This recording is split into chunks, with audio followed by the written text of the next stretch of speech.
about our kickoff?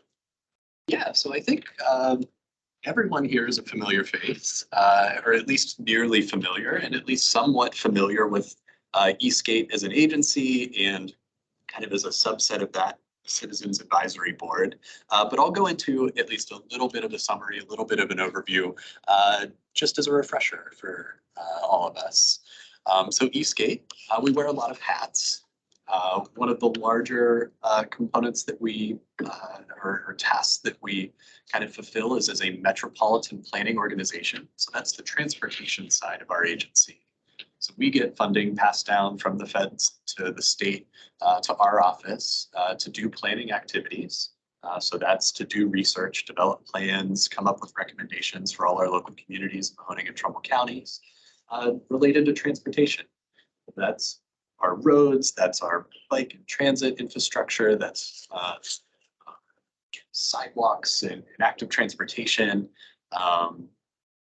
And we also get project money. So we also fund a lot of transportation related projects. And I'll have Joey kind of give a quick summary overview later this meeting, and he'll be back in future meetings to talk more in depth about those transportation funding sources. But we pass those dollars through to our local communities and help them complete projects to keep our infrastructure upgraded. Some other things that we do, we are in Appalachia, so we're an Appalachian Local Development District.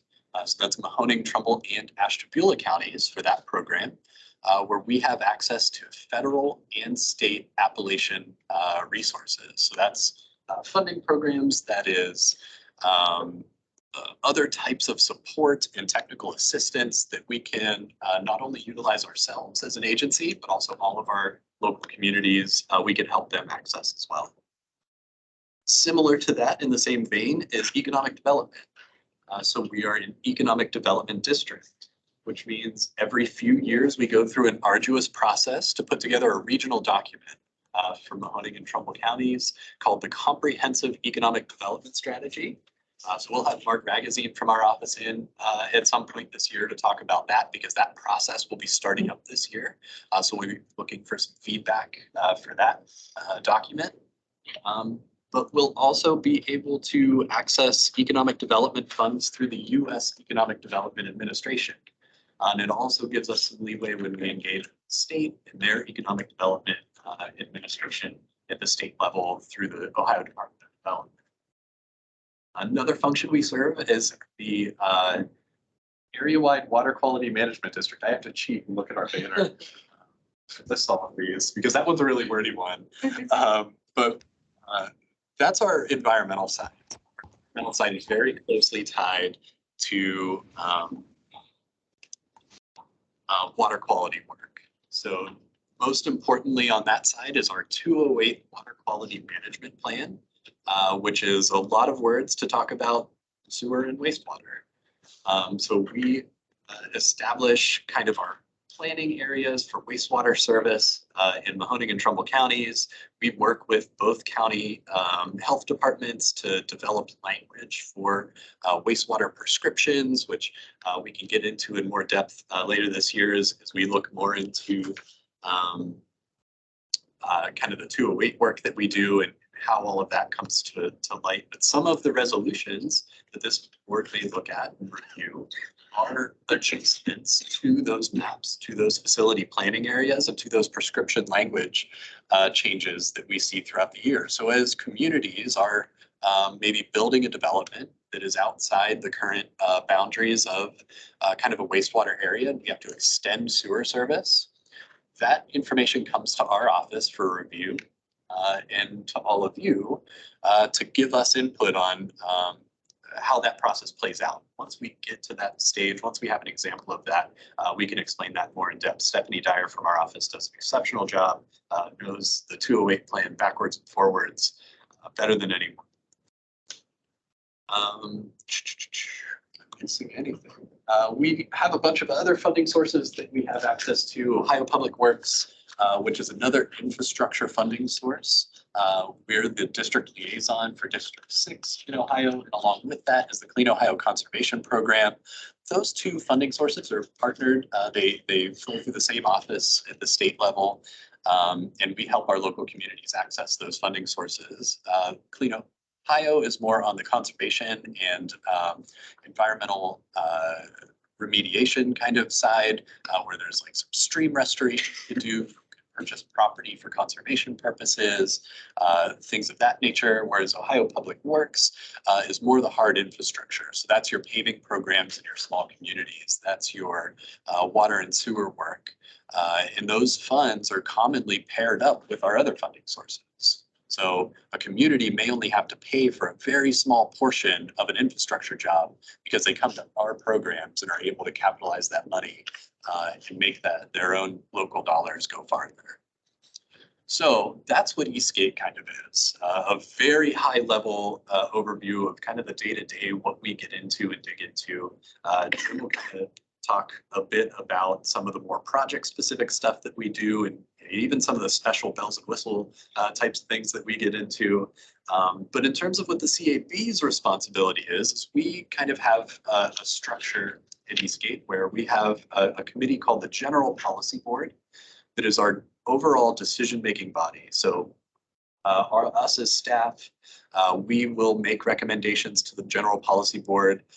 And then there are two committees that sit below the Policy Board. That's our Technical Advisory Committee and our Citizens Advisory Board. All of the work that we do as staff goes to these two committees for your review. You're able to provide direct input and recommendations. And ultimately, when there are resolutions, fortunately, there aren't any today to serve as an example, but you get to provide input and recommendation to our General Policy Board on how they should make a decision on those actions. And that's kind of the primary function of what the CAB is. You get a direct voice in the decision making that happens at our agency, which I think is a pretty big deal. And it's fun that you're all interested enough to be a part of that process. That fills me with a lot of joy. So thank you all for being here. But as we go through the year, I've got a slate of speakers set up for kind of our meetings that we'll flow through. And we'll dig into some of these programs that we work on at depth. That's kind of where I'll leave the kickoff for the CAB at this point. If anybody at any point has any questions about the CAB, how it functions, anything about Eastgate itself, if it's a question I don't have the answer to, I can connect you with our staff to get you an answer that you're looking for. Always happy to make time to have those conversations. All right, that's a good segue into our executive director. Mr. Chairman, according to the first statement, that communicate your ideas related to functions of the board. I'd like to communicate my idea that we adopt the bylaws that this board operated under a number of years ago before the COVID events and all other things. And also suggest that we re-adopt the practice of name cards in front of the members so we know who we're talking to. Let's bring this up.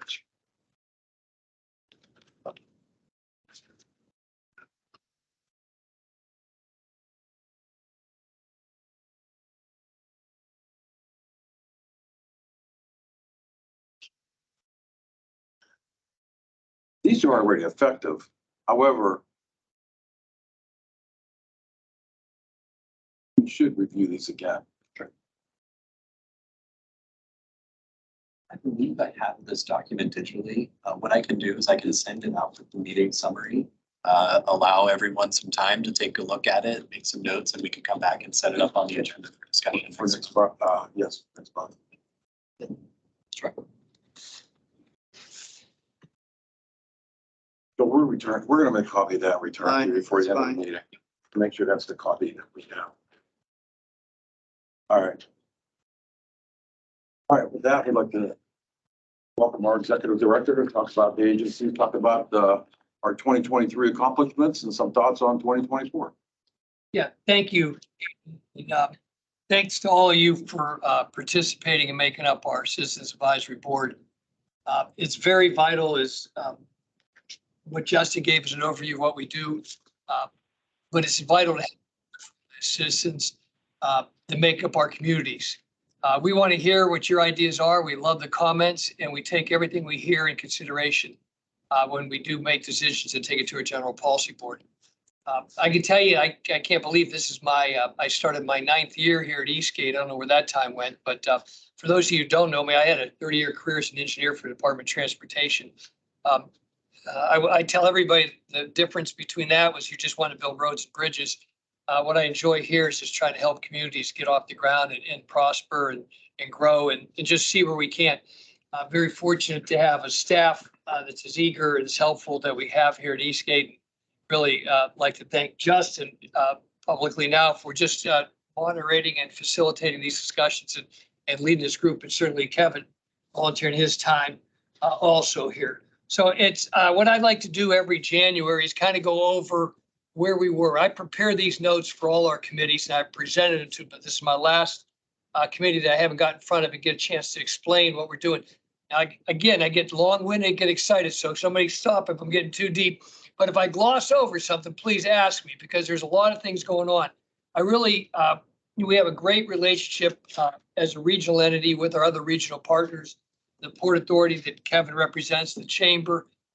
We're all in the same building and it's really helped. And there's been a hop in everybody's step on some of the projects going on and the announcements of more funds coming to the area and more companies locating to the area. And it's just a great time to be in this area and I'm glad to be in the center of it. I tell everybody it's fun to come to work. I look forward to coming to work the next day because I just enjoy this type of effort that we see here and the opportunity to make a difference in our communities. So it's going to be like 4 segments here, and I really like to look at projects we got into construction here. And again, I'm kind of used to these projects, so if I don't get in detail, please raise your hand. I'll gladly tell you everything I know or explain where they're at. What's nice to see is when I say new projects in construction, $62 million, I think it's important to recognize that the state of Ohio is investing in this region. The new project that we're talking about here is the 4682, the diverging diamond out there by the Eastwood Mall. It is under construction now. It'll be 3 years in construction, but they're building new bridges, new ways to move cars through the interchange. And it started as it is a safety project and ends up turning into be a new bridge also. But when it's done, that's the modern way to move cars through an area. And what it does is it eliminates conflict points, and conflict points are an opportunity for you to get in an accident. It reduces those and gets cars through there quicker. When they take an improvement like this, the reason everybody was using cut throughs up there, Holland Wilson Road and everything, because the interchange wasn't functioning properly. So great investment by the state of Ohio. If you live out there, I'm asking for your patience. It's going to be rough for a couple of years, but when we're all done, we're going to be able to get there much smoother. The Smart 2 build project is downtown Youngstown. I know we've all witnessed those orange barrels. We are wrapping that up. This summer, we'll wrap up the last improvements to the street. We'll be able to move forward. But there's no denying the effect that it had on downtown. I really think the downtown businesses that survived will really prosper here in the future with these improvements. The crowds that come down here on the weekends really pick it up, and hopefully we can continue to entice businesses to stay down here. Yes. That's really wonderful. I'm all for that. I am also on the Tree Commission for Youngstown and Beautification Committee. And at our last meeting, we did bring up about the planting of the trees. Is there someone I could talk to about that? Sure, we can hook you up. Specifically, there's been a lot of trees planted on this project already. Right. And if they've been properly planted, and then just a few other comments. Yeah, I'll gladly hook you up with, and it's really a City of Youngstown project. We just have oversight, but I'll give you a name and an email to talk to somebody about. Is it Shasho? I would refer you to Jim Murray, who's been really the project engineer for the city out here, and more hands-on.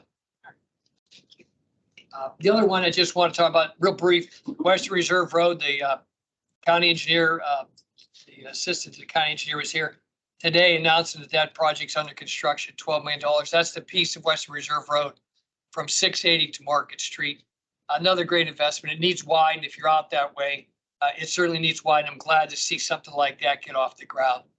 But it is great investments in our transportation sections. Here, I'm going to kind of talk about additional commitments coming. So the first slide I put up was ones that are in construction as we speak. These right now are projects that are in design, in development, and will be coming in a few short years. The biggest one is that Mahoning 680. That 680, if you look out the windows to our south here, you can literally see 680. But 680 is the pavement in there has seen its life expectancy run out, and they will be doing a total reconstruction of that entire piece of 680 from State Route 46, that interchange out there in Austin Town, all the way to Market Street. No, I'm sorry, it goes to South Avenue, I believe. Anyway, that project is $65 million commitment by the state of Ohio to upgrade and pull that out. So when I talk about it, it's not a paving project. They're pulling out 14 inches of concrete and pavement going down to dirt, or the base is what they call it. They put a subgrade on top, then they'll put concrete or pavement back on top of it. So that's a major project, and then that would last another 25 years.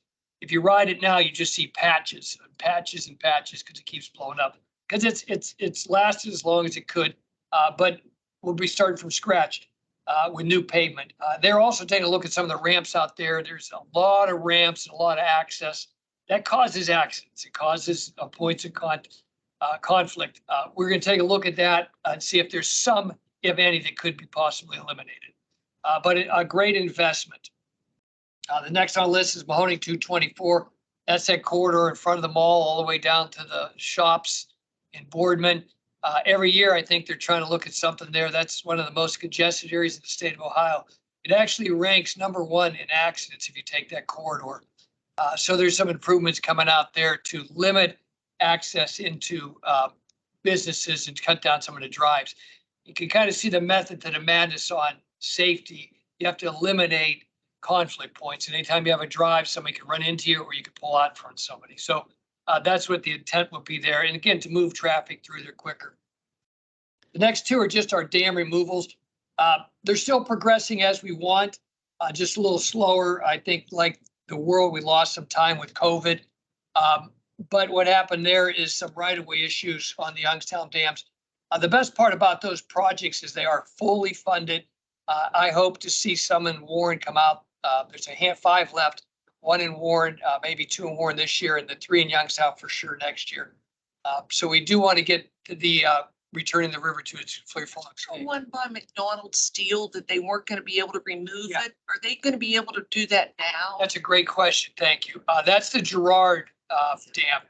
One of the problems with that is the cost. It's the largest dam. It's $10 million. It's alone. I know there was some comments about McDonald Steel. The project was never going to jeopardize any business. There's opportunities to make them whole by drilling new wells out there for them or providing pumps to bring water from the river that would be some lower in front of their business, so that we always had the cooling water going into the plant. If that's needed in any of these plants or anything along the river, all the property owners were made whole or will be made whole. And then the dams will be removed. That one's just, the funding's very difficult to come up with 10 million. I do believe we have a path to find that type of money, working closely with the Ohio EPA. So I appreciate that question, yes. A couple smaller ones, but still just as impactful as money being allocated to Mahoning Industrial Park. That's that North Jackson area by Mahoning and Bailey Road, investing in that corridor in that part of Mahoning Avenue. Glenwood Road died. Really, you see a lot of that. The died is when we take a 5-lane road and cut it down to 1 lane in each direction because we don't have the traffic we need. And that you could certainly make the streets, I use that technical term, prettier. You could do a lot more with the extra right of way that you have, but it does cut down on maintenance costs in years to come because you're only maintaining 2 lanes. You're only plowing 2 lanes, and it just moves traffic. All the concepts of dieting roads in the city of Youngstown stem from 160,000 people living here 50 years ago to 60,000. So you could see that the roads don't need to be as wide as they are. And we're trying to to work with the city and entities to make them to be applicable to what the population is, the traffic really needs. The part of Glenwood, it's the city. Yeah, to the city. That's it. That's actually Boardman. I'm sorry. So I was gonna say, it's pretty narrow in the Yeah, city. I apologize. Yeah. But yeah, it's four travel lanes now. They're gonna reduce it to a travel lane in each direction with the center turn lane. Almost, I believe that'd be, Similar to Midlothian. oh, no. No. Good, we got a vibrant committee that wants to put some suggestions or objections to a project like that. And we're in development, so this is the time. The last on projects in development, and appreciate your comments. You'll be an opportunity to comment on this. The Trumbull 46A2, that's just the other phases where they're going to close off that Holland Wilson Road and then upgrade the intersection of Old 82 and 46 to be consistent with the traffic needs that will be coming through the interchange. So great projects. Again, I can't emphasize enough, $114 million worth of transportation and roadway work construction dedicated to Mahoning and Trumbull County here in the next couple of years. In many of these, I sometimes get carried away with these projects. A lot of this is in addition to what we do on a day-to-day basis. Justin brought up, this is in addition to our normal paving projects that we have going on with all our communities, which it's funded a different way. This is sort of in addition to some of the safety jobs, the smaller ones we have. So, I think this is an opportunity, and the same staff that produces that day-to-day work jumps in on these too. So I use this as a kind of a springboard to brag about the amount of work being generated and the great projects we have for our communities. Any from like Kingsgraves Road to where we're gonna do the diverging diamonds to have like a center turn lane? Is Well, that, I think those are specifically looked at areas, and center turn lanes really come out from traffic volumes that increase or accidents. maybe there's no accident, but boy. I tell you, I hate to say it, it sounds bad. You need accidents and if there's accidents, the state will throw money at it tomorrow to fix it. They're very responsive to those kind of needs. We actually have a consultant on board right now through money we received, is studying the two counties and then talking to the two sets of county engineers in our cities, looking for areas that may be missed, that might need some type of safety improvement. So that's something we could have somebody take a look at. Maybe there's something out there that we're not seeing. This is just an example of the group effort here. When I talk group effort, our staff chasing down grants that are awarded here. The big one that's still in there is our GM Community Investment Fund. That's we were fortunate to be one of the 4 agencies that received part of the $12 million that GM paid back because of the closure of the plant. We had 2.5 million we received. We're going to come up on our third year. We still have almost 1.3 left. Now, we promised the state of Ohio and GM that we'd invest those funds wisely. So what we have done is we would use it as match to get other grants. So if we needed a grant for $100,000 and you need to show 20,000 as a match, we use 20,000 of funds here. And then we were able to get more bang for our buck. We'd get the 80,000 in addition. So we've been very frugal with the money, but we've been able to really leverage it against other investments to bring in more. So, if you just look at that around $1 million we spent, I bet we brought in 3 or 4 million back to the communities for projects. It gives us an opportunity to do other things that we might not been able to do or find funding for. So we do believe we know we've been great stewards of that commitment to us, and we've received accolades from both the state down at Columbus Department of Development and GM. So we're excited about that. The SS4A is Safe Streets for All. That's the safety project that we are awarded the money to have a consultant look at these types of roads that may need upgraded, but we're not seeing. A couple of other ones, just an ARC Power grant doing work up in Ashtabula. And you can see the Arise program. That was late investment money for us to build out staff on different initiatives we have here. A resiliency plan, Valley Partners through an EDA project, and Connect Humanity and broadband.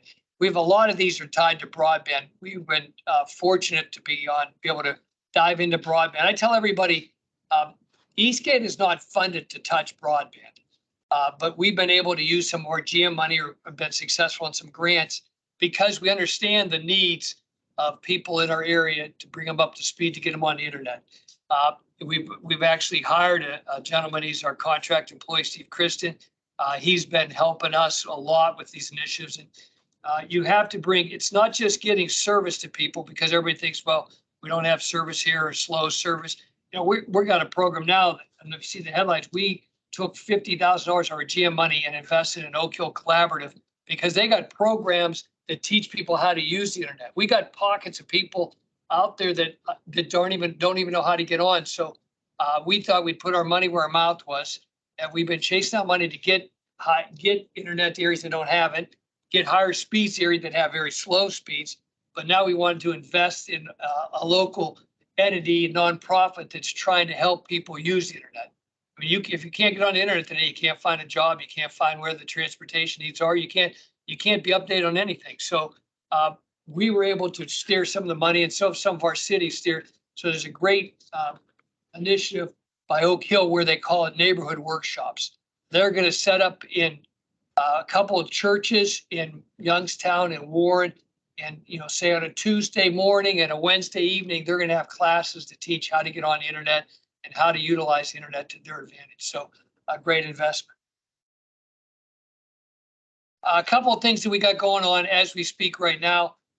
Again, some speak for themselves, but I think one of our best initiatives we got going, and we've got the great team to my left here, Justin and Tricia. They're leading a housing assessment and strategy for 2 counties where we took some money from the GM funds, put $100,000 up.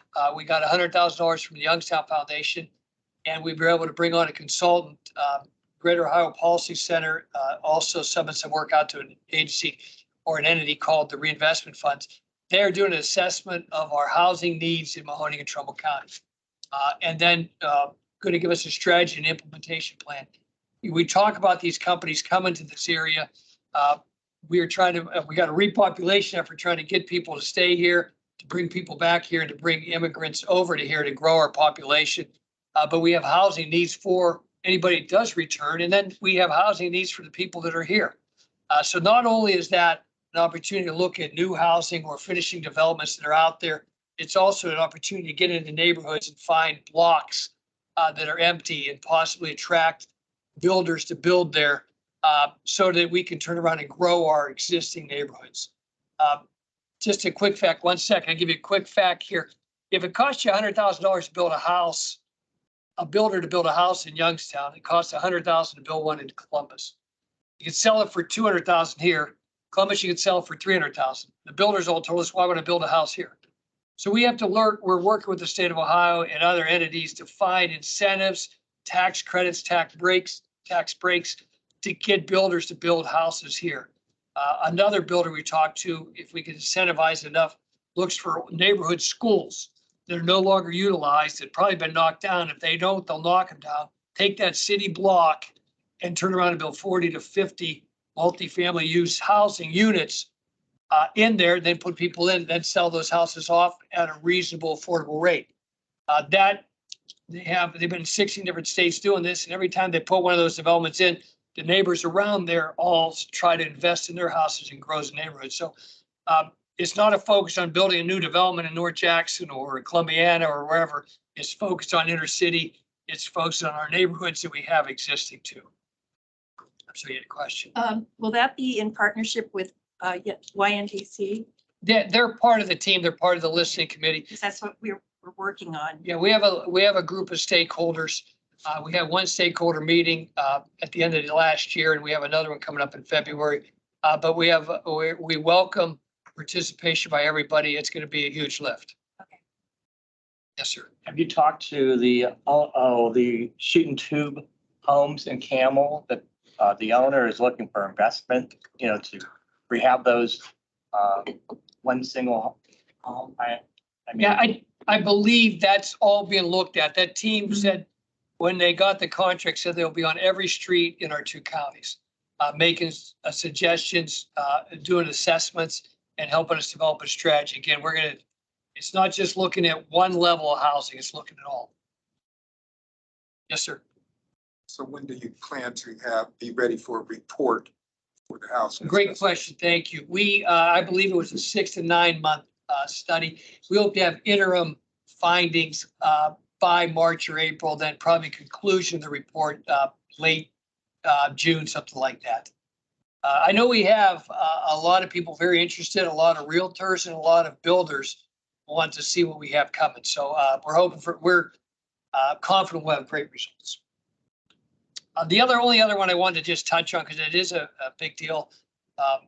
We are doing a feasibility study of a new interchange with 304 and 80 in between Liberty and Hubbard. If you can visualize, actually 304 is above and 80 goes underneath it. We know by looking at what we're seeing from an economic development standpoint, you can't get to the east side of Youngstown from the interstate.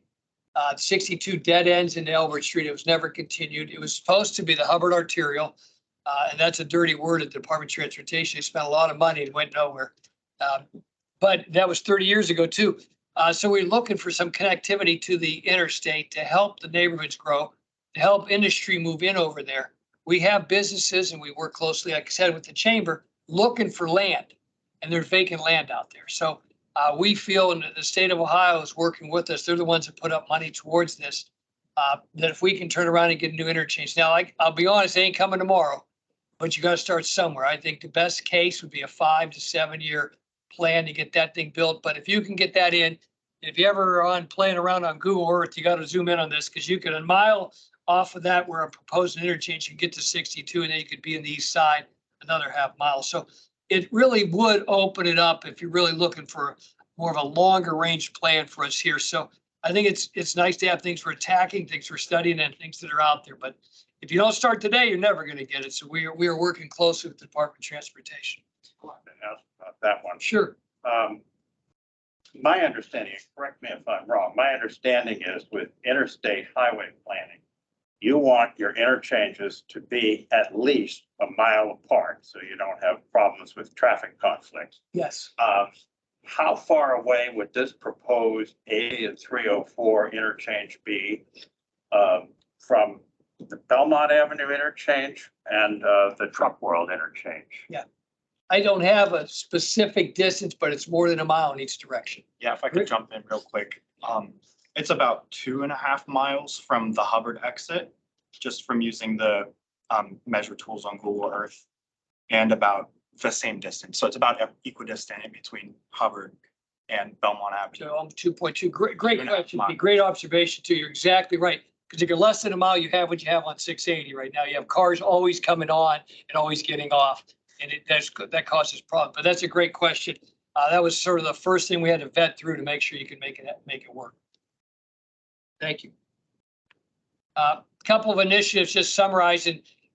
Just the year was our 50th anniversary last year. We did all we could to recognize it. I know one thing, I got to change my letterhead because my letterhead still says 50th anniversary. Now we're on our 51st year. Yeah, it was great to recognize the accomplishments of the organization and the past staff and leaders that we were able to identify, and then just some of the projects we celebrated throughout 2023.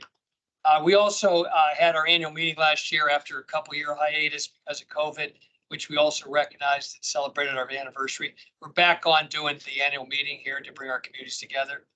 We have several residential broadband projects, and we're just putting our toe in the water of electric vehicle charging stations. Pending grants, and I'm getting ready to wrap it up here, so I don't want, but there's just a lot of information. We have pending grants out there. Really, the number's a little bit skewed because the last one on there is that Appalachia Community Grant Program that we're supposed to hear from the first week of February. We put in 41 projects totaling $155 million. We're only competing against 3 other districts like ourselves when it comes to ARC. We've done a great job vetting projects. That was because of Governor DeWine's administration dedicated $500 million to Appalachia, which again, Eastgate's one of the 4 regions for healthcare, downtown revitalization, and workforce.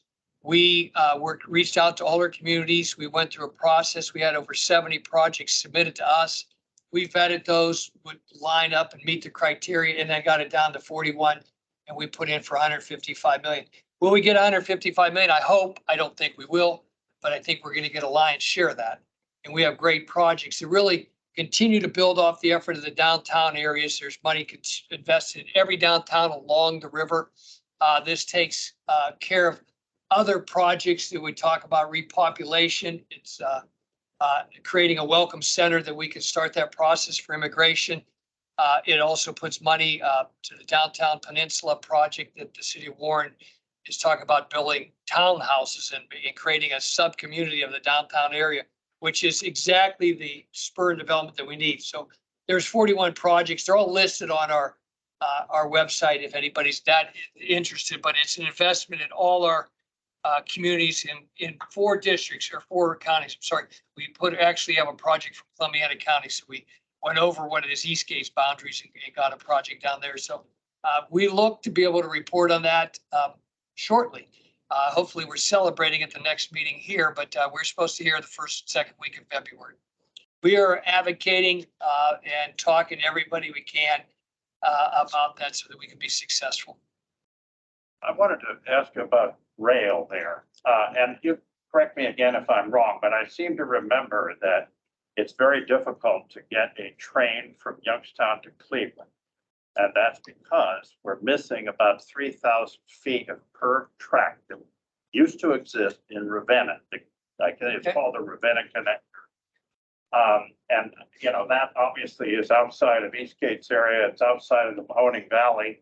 It would cost several $1 million to fix that if that's still an issue. But we have to be able to get a train conveniently from Youngstown to Cleveland.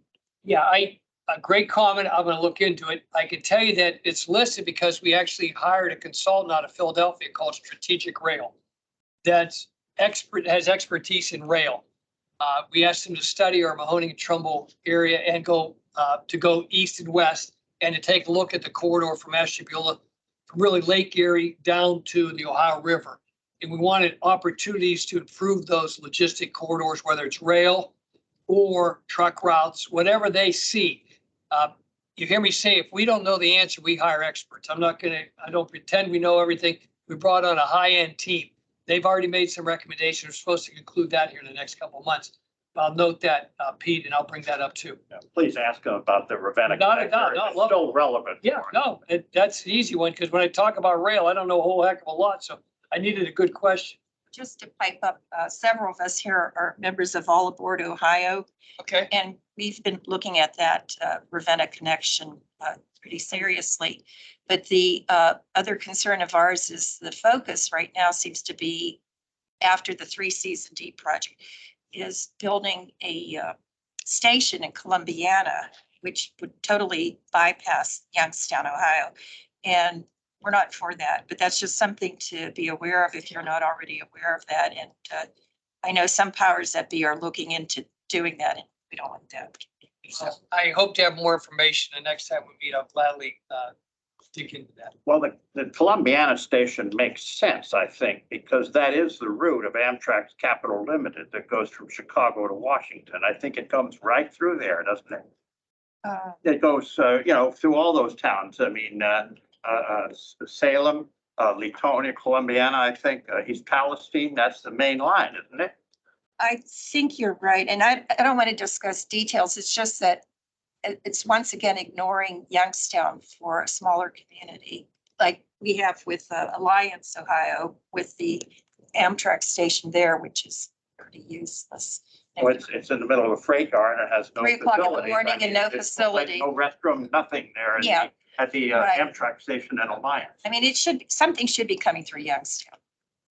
Ideally, but we gotta get that Ravenna connector to make that happen. Exactly. Every meeting we have, that's always been brought up, about the Ravenna Connect. I'm going to find out for everybody here and get more information. It's only about a $10-15 million project. As someone who rode Broadway Limited when it came, the last iteration of it, quite a few times, there were quite a few people getting on and off.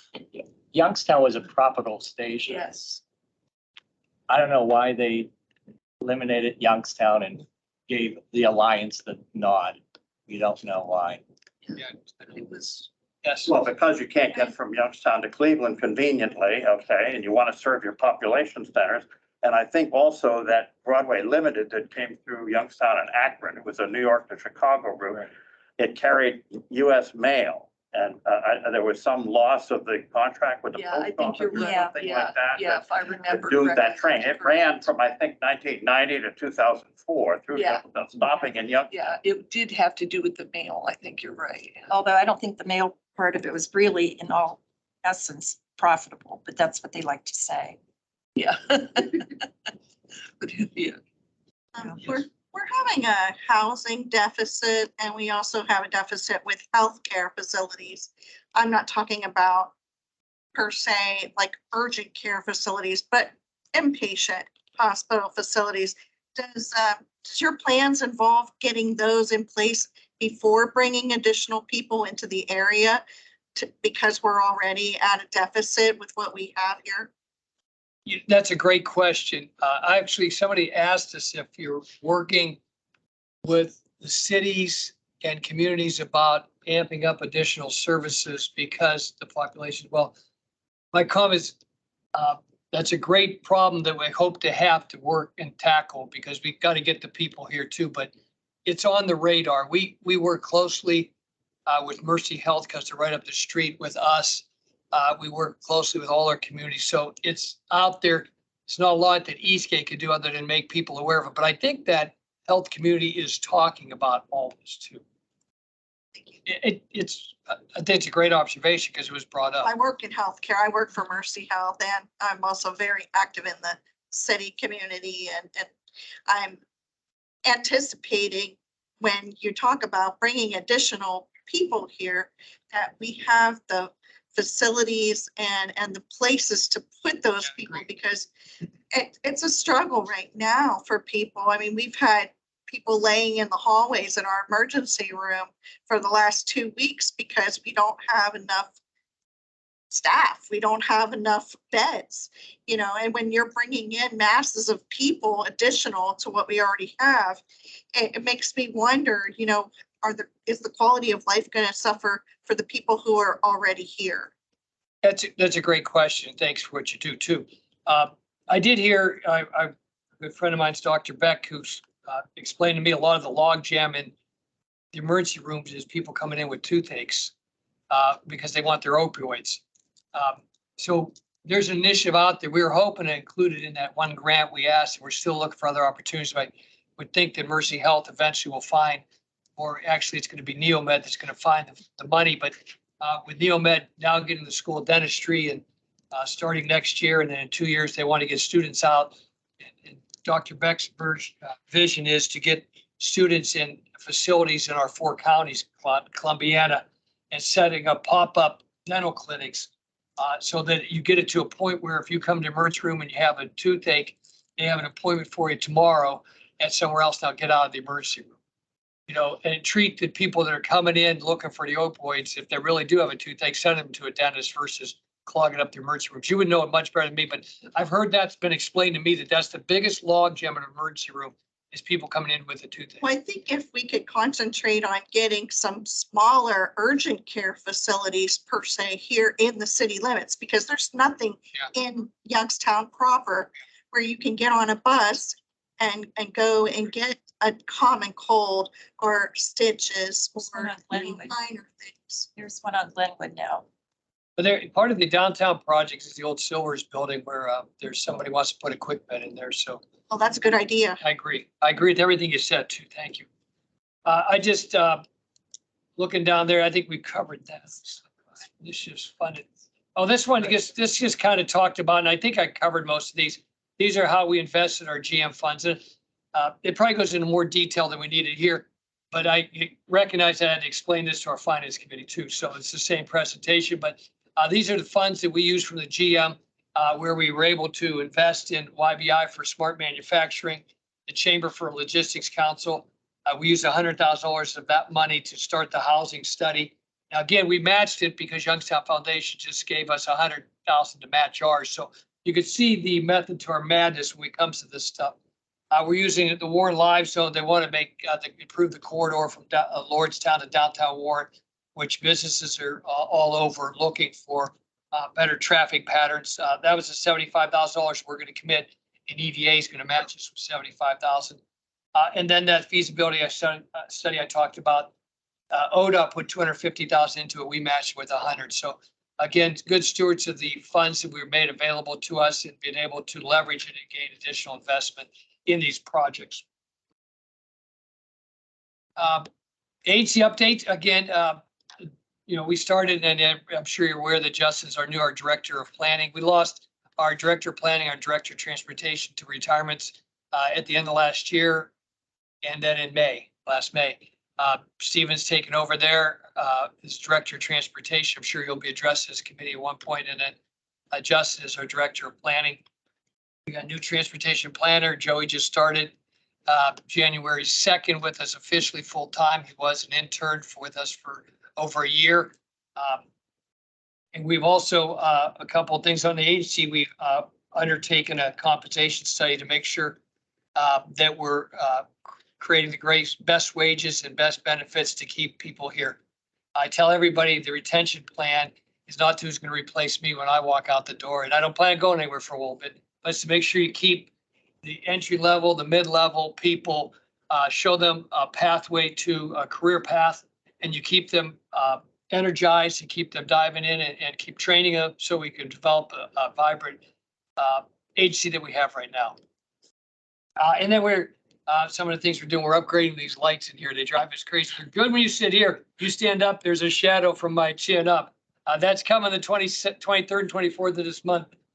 So we'll be able to get, we keep investing back into the agency, and I think that's important too. Additional fees, we've been able to do a lot of these things because we've been able to increase our funding that comes through our state, from our state. We pick up additional $100,000 from ARC. There's a $40,000 annual increase because of all the work. You've seen the $155 million ask. ARC has additional funds. We've only had one person dedicated to it, and we have 3 or 4 diving into it. Other agencies, the other 3 other agencies were getting almost triple what we were getting annually, but now we've been able to even that out a little bit. And then there's been some increases in the statewide budget when it comes to other programs. Last thing I have here is really what we're looking at initiatives and opportunities for the new year. You might have seen in the news, there's a Valley Vision to 2050. That's really just getting regional partners to work together, buy-in from our counties. Really, it's an economic development tool. We're providing resources. There was a study done from Ernst & Young that looked at the area and said we're grossly underinvesting in economic development.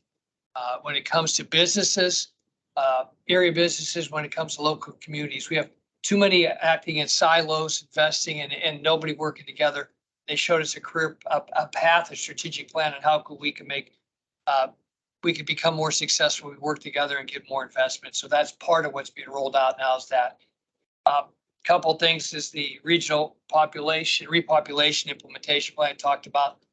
Lake to River Pipeline Corridor, that's kind of on the books there. People keep talking about incentivizing that. Reconnecting communities and neighborhoods. That's the Madison Avenue Expressway that's just to the north of this office. They talked about, we've asked for planning money. That's an underutilized section of freeway that the state of Ohio would love to get rid of. What they want to do is if you can get funding, you would eliminate a limited access freeway there and put just an arterial going east and west through there and connecting the streets and kind of grading it out. It just reconnects the north side with the city of Youngstown. And if there's ever a place for it, an underutilized highway, and then you have Mercy and half the campus sitting on the other side of the freeway, and then the university in the downtown right here. So you got to make that connection. So we hope to be successful in some planning money there here in the near future. Regional Economic Development Organization.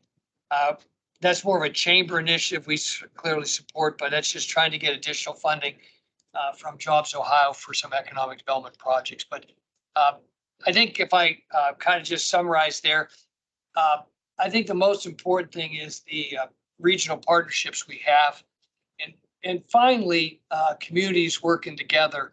And that's the reason we're successful. When we go to Columbus and ask for state funding, we go to Washington and ask for federal funding, and you bring regional partners, regional businesses in with you.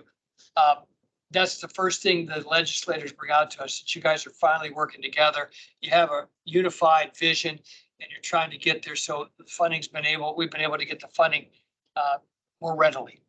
So I apologize for diving into all over the place, but I thought it was important. This committee is important to what we do here. And I just tried to give you a quick overview of everything we got going on. It's a lot. Again, I credit to the energized staff that we have here, but again, I just want to re-thank this group for participating in the Citizens Advisory Board and let you know that we value your opinion and we value your questions and your direction, and anything that was brought up, I will look into and have answers for. Thank you. Our committee will move forward to hear more about these projects and keep tabs.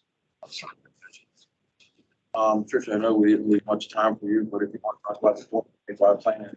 You know, I apologize. I don't trust when you put somebody else on the agenda with me. You know I'm gonna eat it all up because I just, once I start talking, I can't stop. And I didn't let him sit next to me and kick me. Mr. Kennick? Yes. Hi, this is Phil Pegg from Vienna Township. Yeah. The question I have is, does Eastgate have anything in the works for eastern townships in Trumbull County or the northern townships in Trumbull County? Like, what are you looking for? We're working, trying to find planning money for the areas around the airport. But what specifically are you identifying? Well, again, it seems like, especially Wi-Fi, you know, I've got 25% of our township doesn't have Wi-Fi accessibility. Hartford has practically none. Large sections of Brookfield, and if you go north, it gets worse. Well, I could start. Shouldn't that be prioritized over sections of the city where the population's pretty much gone? Well, to address that need, I know it's been identified, there's 9 townships in Trumbull County. And I believe there's an RFP out there right now, and money's been put aside by the commissioners to an RFP for broadband services in those 9 townships that don't have services or have very slow services, to bring that speed up to what's acceptable. So it's a great question. I appreciate you asking. I could put you in touch with Steve Kristen from our office, or Mark Ragazine, both, but I will tell you there is a plan that's in place and being implemented as we speak to address those needs in Trumbull County. We have 9, I believe it's 9 townships in Trumbull, and we have 5 in Mahoning that are both being addressed right now that's been identified for lower slow speed access. Thank you. Welcome.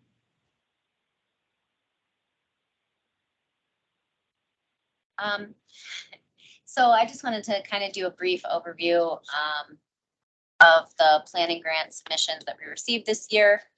You can find them on our website under programs, regional planning, and then planning grant. You scroll down, these are the applications that we received this year. City of Canfield applied for a wayfinding for safety and economic development. Howland applied for East Market Street corridor plan. City of Hubbard applied for an ADA inventory and improvement plan. And then there was a joint application from Struthers and Camel for an ADA accessible pedestrian bridge. And the Trumbull County Metro Parks applied for educational corridor. The City of Youngstown applied for a complete and green streets implementation plan. You can click on any of these links and it pulls up the full application for you to review and take a look at, and gives you an idea of more in depth of what the project is, the project location, as well as their ask amount versus their match amounts and their total project costs. And then we'd like to hear your comments or questions in regards to any of these applications, because that helps us with our decision making as far as what projects we want to move forward with funding for this round. Thanks. Is there any grant that helps fund bus stop shelters? It's this before, and it's a dead end every time. I would say AARP does a community change grant, which I know has funded bus shelters. If you have specific locations in mind, I would definitely reach out to Judy Rodriguez at WRTA. I think that they need to have a certain number of people getting on and off at a Yeah, stop. I go to their meetings every month. I'm just looking for, if there is, it's in Trumbull County. So the ability to invest there is less. They don't have the funding. And that's why I was looking for some sort of, if there was. So Yeah. It's still a dead end. Okay, all right. I think AARP is a great resource. Yeah. That's a great idea. Yeah, they've definitely funded stuff like that before. I'll send you a link to the specific program that Tricia. Okay, I'd appreciate that because, thank you.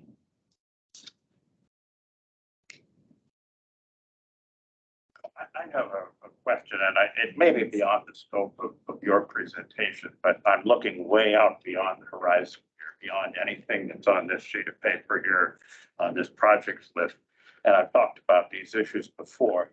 I'm just curious if you have any observations about Kelby Lake. I've said before that I think it's a potential state park. I mean, it's a great recreational asset. We could put a concrete boat launch there, and we can have trails on land around the lake, around the perimeter or part of the perimeter for hiking and biking. There's all kinds of potential out there. We have to decide what we want to do with it. You know, is it going to be unlimited horsepower, or do you want to limit it to 10 horsepower, electric motors only, canoes and kayaks only? We need to have a meeting on the east side of Youngstown to talk about the vision for McKelvey Lake.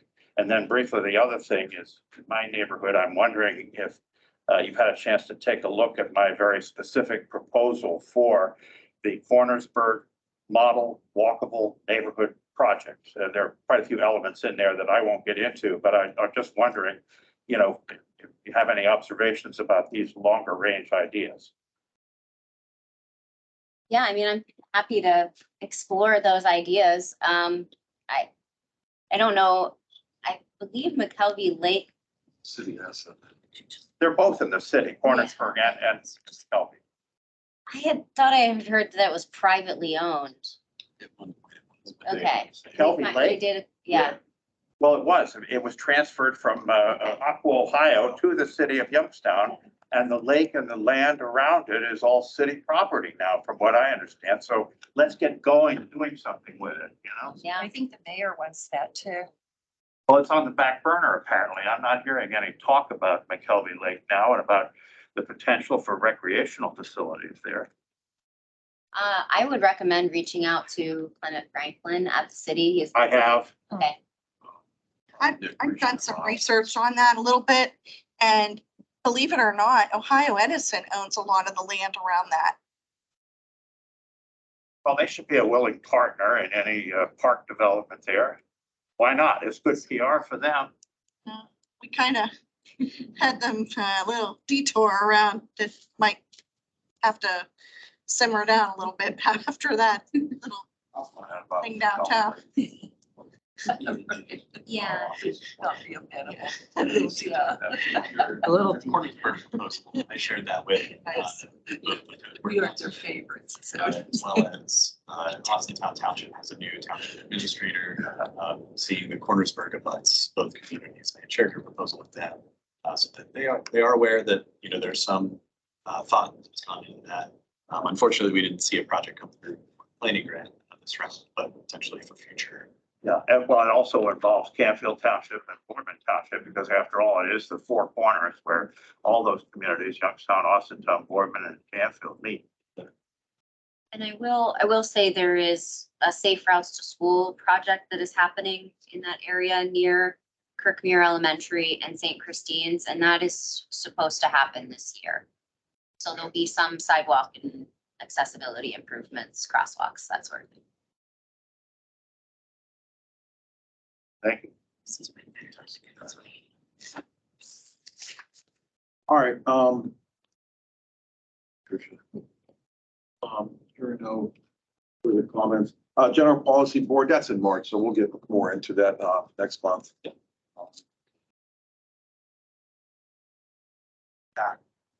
Maybe 3. Yes. So our TAC agenda, you could see, was only 4 items, but boy, were they dense.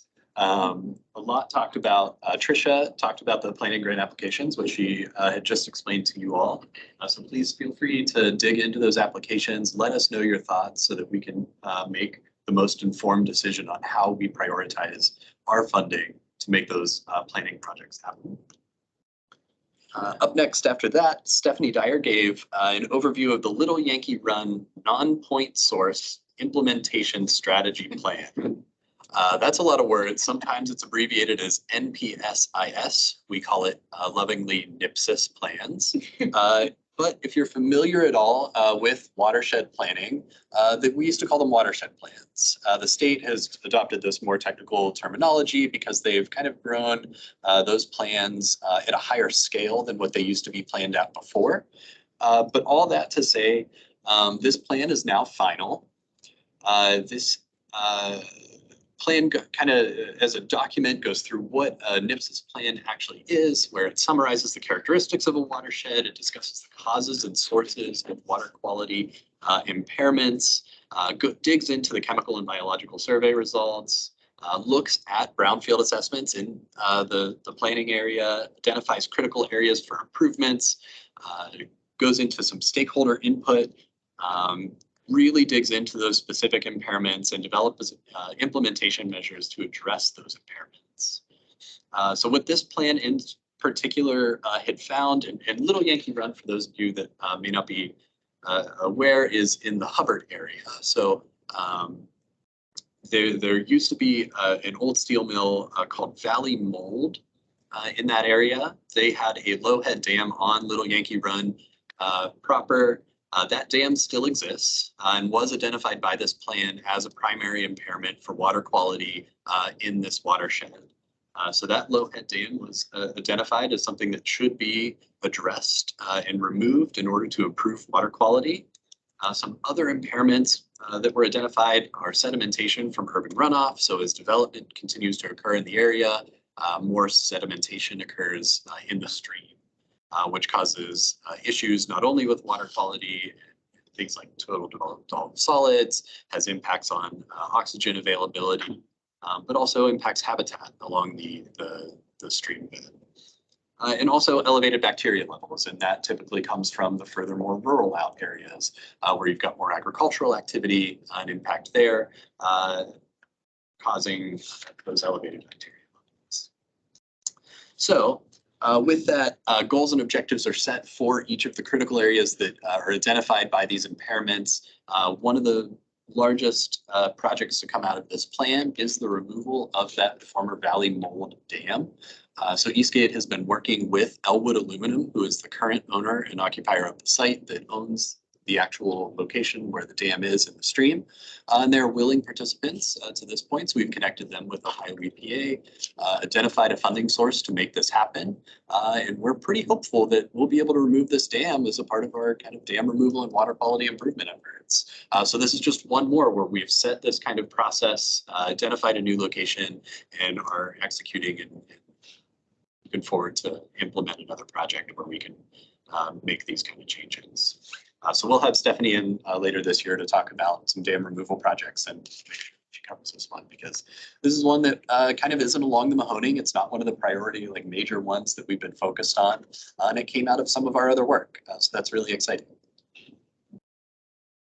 After Stephanie, Ed Davis gave an overview of the OPWC, Ohio Public Works Commission program, and provided a summary of the final project list for fiscal year 2025. That was over on the table over there. That's that big sheet of paper. It looks like most of you have it. If anybody needs one, let me know, I can get it to you. So that program is broken up into 5 categories: SCIP, LTIP, RLP, small government, and unfunded. SCIP is Oh, gosh, I'm really gonna rack my brain to remember this acronym. The investment fund. Yeah, capital improvement program. State. Luckily, our website is full of information. It's all about sewers, it looks like. Yes, so this, if you remember, when I was kind of giving a quick summary of Eastgate, this program is very infrastructure heavy. So roadway resurfacing projects, water line projects, sewer replacements. So what does the S stand? So conveniently under programs, regional planning, Ohio Public Works Commission, you'll see our OPWC infrastructure program page. So state capital improvement program, local transportation improvement.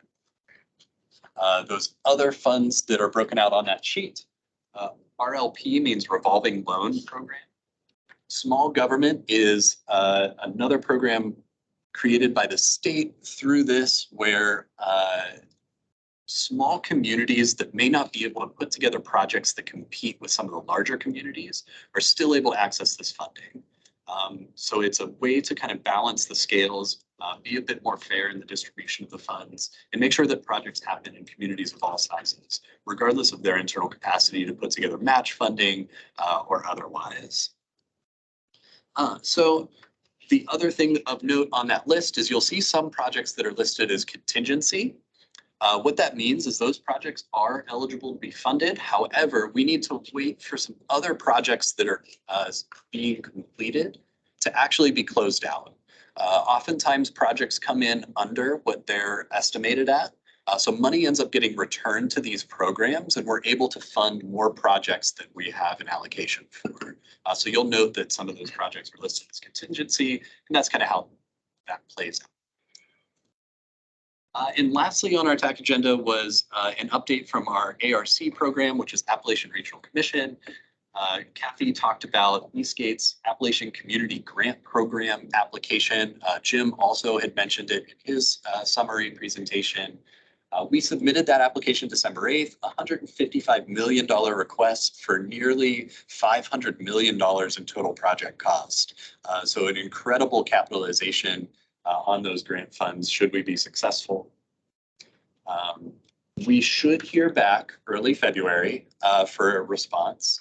The Appalachian Community Grant Program had $421 million available for development grants. They received 26 applications in the 32 counties in Ohio that were eligible for a total funding request of $1.96 billion. So vastly more requests than they'll be able to facilitate funding.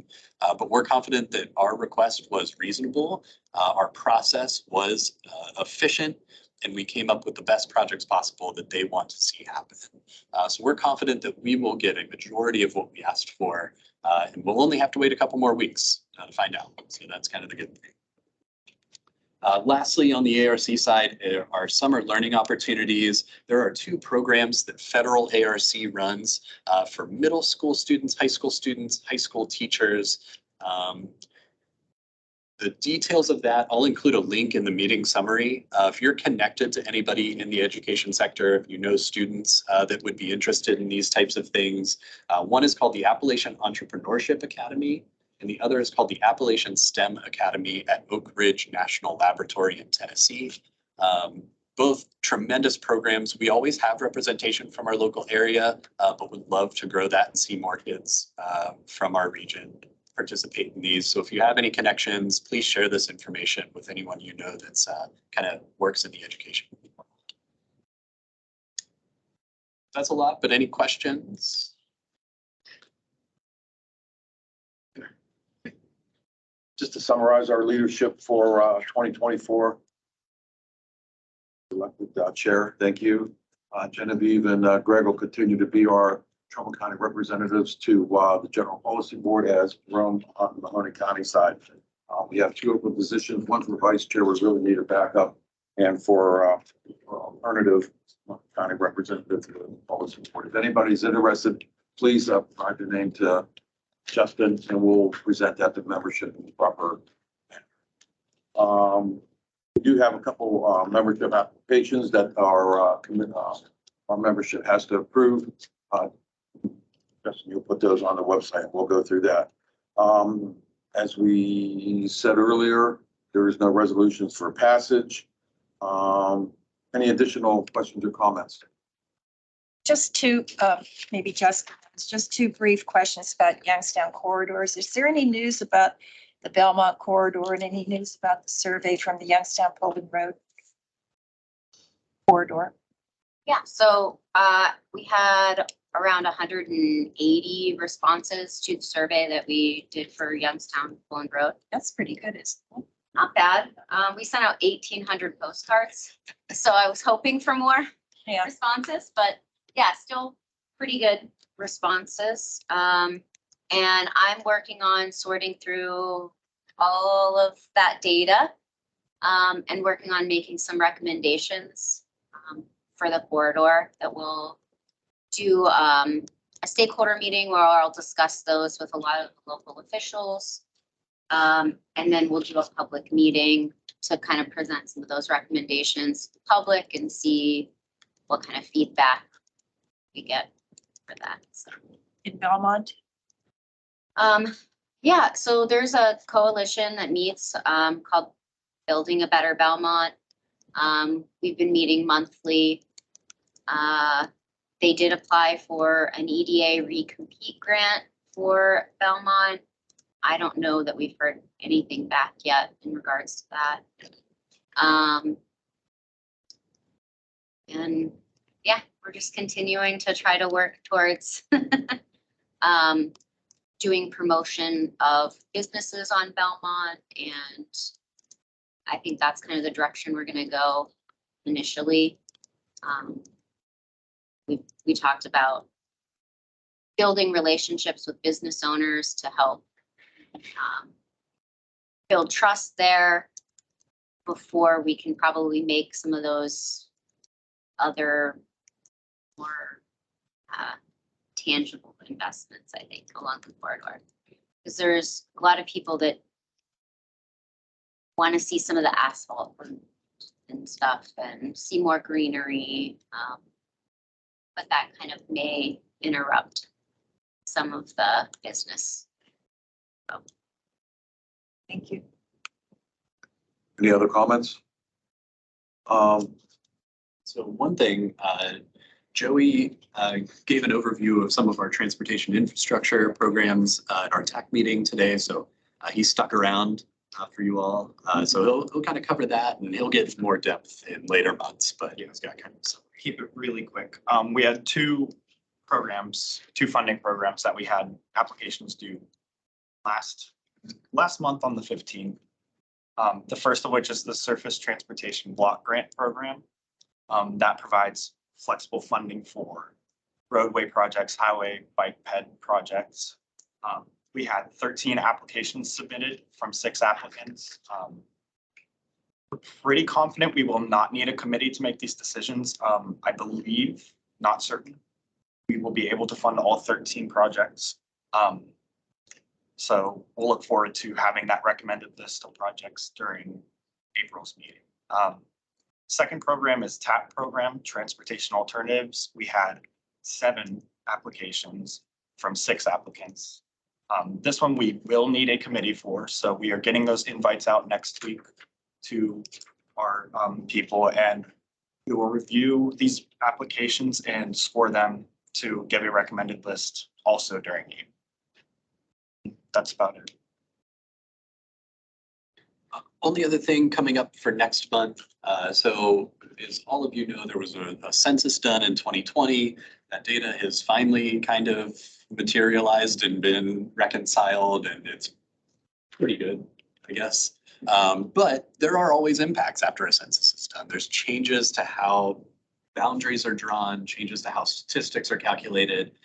And one of those that is, I think, most impactful for us at our agency is the urbanized area. So not only does that affect our population in terms of what counts and what geographies count, but it also kind of can impact funding and territory in terms of where we have jurisdiction over the work that we can perform. So we're in the works right now. We're working with the state to figure out the fine details of the changes to our urbanized area. So next month, there's going to be kind of a full review. Jeff Goldner, who leads up our GIS section in our office, is really digging in deep on that. So he'll have more information on that and what the implications will be, because there are some fairly significant changes that look like will kind of materialize out of that. So more information to come, but just kind of a little preview on one of those small aspects that sometimes can go unnoticed, but has some big impacts.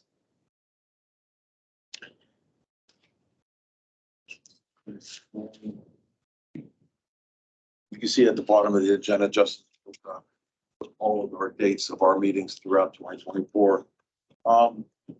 Hearing no additional comments, we're adjourned.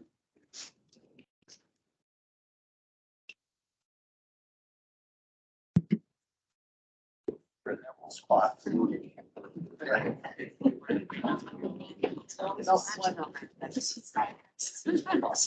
announcing.